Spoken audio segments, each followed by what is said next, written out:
Hi, this is how to perform a factory reset of the Xiaomi 14. Please note that performing a factory reset will delete everything currently stored on the phone and restore it to its factory settings. Now, start by navigating to Settings. In here, select About Phone, followed by Factory Reset a bit down in the list.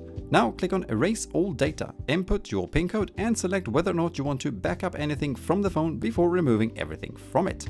To then continue, select Factory Reset, whereupon you also get to pick if you want to keep or clear any eventual eSIM data.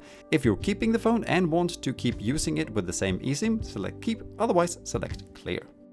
Now, before the reset process begins, you will have to wait first 10 seconds, click Next, and then wait 10 more seconds, followed by a click on the OK button. And then you are on your way. The actual factory reset takes about 2 minutes to complete, whereupon you are then presented with the language selection screen.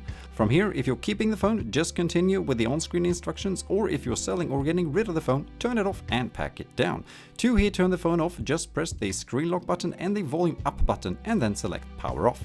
And that's that. Thank you for watching. Bye.